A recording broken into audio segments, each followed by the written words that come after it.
اعوذ باللہ من الشیطان الرجیم بسم اللہ الرحمن الرحیم الحاقۃ ما الحاقۃ وما ادراک ما الحاقۃ۔ یہ سورۃ الحاقہ ہے جو 52 آیات اور 2 رکوعات پر مشتمل ہے۔ حاقہ کے معنی ہے ثابت ہونے والی، چونکہ قیامت کے دن اللہ کے وعدے اور وعیدیں ثابت ہوگی۔ قیامت کے مختلف ناموں میں سے ایک حاقہ بھی ہے، اس لیے اسے سورہ حاقہ کہا جاتا ہے۔ سورت کی ابتدا میں قیامت کے ہولناکیوں کے ذکر کے ساتھ ساتھ قوم سمود، قوم عاد، قوم نوح اور فرعون کے انجام بد کا ذکر کیا گیا ہے۔ کذبت ثمود وعاد بالقاریہ، سمود اور عاد کی قوموں نے اس جھنجھوڑنے والی حقیقت کو جھٹلا دیا تھا۔ قوم سمود کی طرف صالح علیہ السلام مبعوث ہوئے تھے، جبکہ قوم عاد کی طرف ہود علیہ السلام مبعوث ہوئے تھے۔ ان دونوں نے اپنے پیغمبروں کی بات کو نہیں مانا، اللہ کی نافرمانی کی۔ نتیجہ یہ ہوا فَأَمَّا ثَمُودُ فَأُهْلِكُوا بِالطَّاغِيَةِ کہ قوم سمود کے لوگ طاغیہ یعنی سخت چیخ کے ذریعے سے ہلاک کیے گئے، جو اپنی شدت میں حد سے بڑی ہوئی تھی۔ وَأَمَّا عَادٌ فَأُهْلِكُوا بِرِيحٍ صَرْصَرٍ عَاتِيَةٍ اور عاد کو ٹھنڈی تیز ہوا سے ہلاک کیا گیا۔ سخرها علیہم 7 لیال و8 ایام حسوما، اللہ تعالیٰ نے اس تیز ہوا کو ان پر 7 رات اور 8 دن تک لگاتار مسلط رکھا۔ فَتَرَى الْقَوْمَ فِيهَا سَرْعَىٰ كَأَنَّهُمْ أَعْجَازُ نَخْلٍ خَاوِيَةٍ چنانچہ تم اگر وہاں ہوتے تو دیکھتے کہ وہ لوگ وہاں کھجور کے کھوکھلے تنوں کی طرح پھچاڑے ہوئے پڑے تھے۔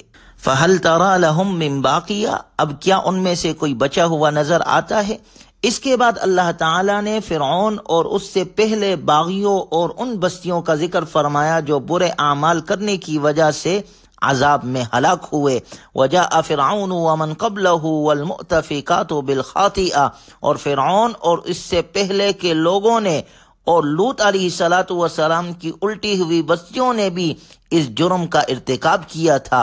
فعصوا رسول ربهم فاخذهم اخذۃ رابیہ کہ انہوں نے اپنے پروردگار کے پیغمبر کی نافرمانی کی تھی، اس لیے اللہ تعالیٰ نے انہیں سخت پکڑ میں لیا۔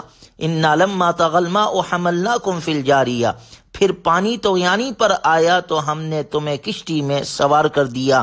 اس سے مراد اس طوفان کا پانی ہے جو حضرت نوح علیہ السلام کی قوم پر عذاب کے طور پر بھیجا گیا تھا، اور مطلب یہ ہے کہ جو لوگ حضرت نوح علیہ السلام پر ایمان لائے تھے انہیں پانی کی طغیانی سے بچانے کے لیے اللہ تعالیٰ نے انہیں کشتی میں سوار کر دیا۔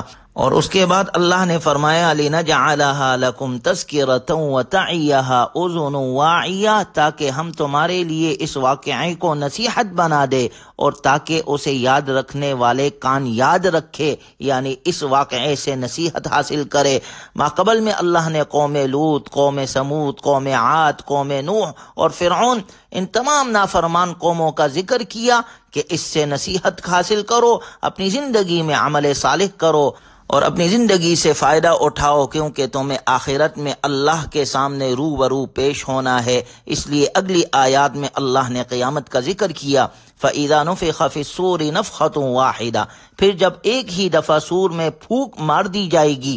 وَحُمِلَتِ الْأَرْضُ وَالْجِبَالُ فَدُكَّتَا دَكَّةً وَاحِدَةً فَيَوْمَئِذٍ وَقَعَتِ الْوَاقِعَةُ اور زمین اور پہاڑوں کو اٹھا کر ایک ہی ضرب میں ریزہ ریزہ کر دیا جائے گا، تو اس دن وہ واقعہ پیش آ جائے گا جسے پیش آنا ہے۔ وَانشَقَّتِ السَّمَاءُ فَهِيَ يَوْمَئِذٍ وَاهِيَةٌ اور آسمان پھٹ جائے گا اور وہ اس روز بالکل ضعیف ہو جائے گا۔ وَالْمَلَكُ عَلَىٰ أَرْجَائِهَا اور فرشتے اس کے کناروں پر آ جائیں گے۔ وَيَحْمِلُ عَرْشَ رَبِّكَ فَوْقَهُمْ يَوْمَئِذٍ ثَمَانِيَةٌ اس دن آپ کے رب کے عرش کو 8 فرشتے اٹھائے ہوئے ہوں گے۔ یومئذ تعرضون لا تخفى منکم خافیہ جس دن تم پیش کیے جاؤ گے تمہاری کوئی بات پوشیدہ نہ ہوگی، یعنی قیامت واقع ہو جائے گی تو تمام انسان اللہ کے سامنے پیش ہوں گے اور انسانوں کی 2 جماعتیں ہوگی۔ پہلے نمبر پر وہ لوگ فَأَمَّا مَنْ أُوتِيَ كِتَابَهُ بِيَمِينِهِ فَيَقُولُ هَاؤُمُ اقْرَءُوا كِتَابِيَهْ، سو جس شخص کے دائیں ہاتھ میں اعمال نامہ دیا جائے گا وہ کہے گا لو میرا اعمال نامہ پڑھ لو، بلا شبہ میں پہلے ہی یقین رکھتا تھا کہ میرا حساب میرے سامنے پیش ہونے والا ہے۔ فَهُوَ فِي عِيشَةٍ رَاضِيَةٍ فِي جَنَّةٍ عَالِيَةٍ قُطُوفُهَا دَانِيَةٍ، سو یہ شخص پسندیدہ زندگی میں ہوگا، جنت میں ہوگا اور اس کے پھل جھکے ہوئے ہوں گے۔ کُلُوا وَاشْرَبُوا هَنِيئًا بِمَا أَسْلَفْتُمْ فِي الْأَيَّامِ الْخَالِيَةِ، اس جنتی سے کہا جائے گا کہ اپنے ان اعمال کے صلے میں مزے سے کھاؤ پیو جو تم نے گزرے ہوئے دنوں میں کیے تھے۔ گویا جنہیں دائیں ہاتھ میں نامہ اعمال ملا یہ ان کے کامیابی کی علامت ہوگی، اور ایسے لوگ جنت میں ہوں گے، راحتوں میں ہوں گے۔ اللہ ہمیں بھی یہ کامیابی نصیب فرمائے۔ دوسرے نمبر پر وہ لوگ ہوں گے وَأَمَّا مَنْ أُوتِيَ كِتَابَهُ بِشِمَالِهِ، رہا وہ شخص جس کا اعمال نامہ اس کے بائیں ہاتھ میں دیا جائے گا تو وہ کہے گا فَيَقُولُ يَا لَيْتَنِي لَمْ أُوتَ كِتَابِيَهْ، اے کاش مجھے میرا اعمال نامہ دیا ہی نہ جاتا، وَلَمْ أَدْرِ مَا حِسَابِيَهْ، اور مجھے خبر بھی نہ ہوتی کہ میرا حساب کیا ہے۔ یا لیتہا کانت القاضیہ، اے کاش کہ میری موت ہی پر میرا کام تمام ہو جاتا۔ ما اغنا عنی مالیہ، میرا مال میرے کچھ کام نہ آیا۔ ہلک عنی سلطانیہ، میرا سارا زور مجھ سے جاتا رہا۔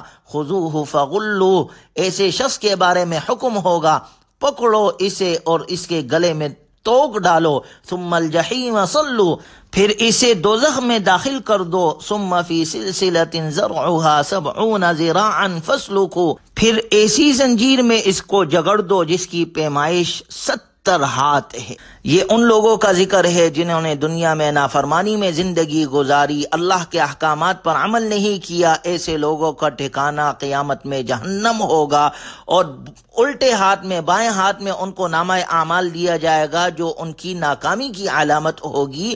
اور اگلی آیات میں اللہ تعالیٰ نے ان اشقیاء، ان بدبختوں اور ناکام لوگوں کی 2 بڑی علامات بیان کی۔ پہلے نمبر پر ان کی علامت یہ ذکر فرمائی انہ کان لا یؤمن باللہ العظیم، بلا شبہ ایسا شخص اللہ پر ایمان نہیں رکھتا تھا جو عظیم ہے، یعنی اس کی ناکامی کی پہلی علامت یہ ہے کہ یہ اللہ پر ایمان نہیں رکھتا تھا۔ دوسری علامت اللہ نے یہ ذکر کی وَلَا يَحُضُّ عَلَى طَعَامِ الْمِسْكِينِ، اور مسکینوں کو کھانا کھلانے کی ترغیب نہ دیتا تھا۔ چنانچہ اس وجہ سے آج یہ اس عذاب میں مبتلا ہے۔ فَلَيْسَ لَهُ الْيَوْمَ هَاهُنَا حَمِيمٌ، لہذا آج یہاں نہ اس کا کوئی مددگار ہے، وَلَا طَعَامٌ إِلَّا مِنْ غِسْلِينَ، اور نہ اس کو کوئی کھانے کی چیز میسر ہے سوائے غسلین کے۔ لا يأكله الا الخاطئون، جسے گناہگاروں کے سوا کوئی نہیں کھائے گا۔ غسلین اصل میں تو اس پانی کو کہتے ہیں جو زخموں کو دھوتے وقت زخموں سے گرتا ہے۔ بعض مفسرین نے فرمایا ہے کہ یہ جہنمیوں کی کوئی غذا ہوگی جو اس زخموں کے پانی کے مشابہ ہوگی۔ اللہ ہماری حفاظت فرمائے۔ سورت کے آخری رکوع میں اللہ تعالیٰ نے رسول اللہ صلی اللہ علیہ وسلم اور قرآن کی صداقت پر قسم کھائی ہے۔ فلا اقسم بما تبصرون وما لا تبصرون، اب میں قسم کھاتا ہوں اس کی بھی جسے تم دیکھتے ہو اور اس کی بھی جسے تم نہیں دیکھتے۔ اس سے مراد کائنات کی تمام مخلوق ہے جس میں سے کچھ انسان کو نظر آتی ہے، کچھ نظر نہیں آتی۔ انہ لقول رسول کریم، کہ یہ قرآن کریم ایک معزز پیغام لانے والے کا کلام ہے۔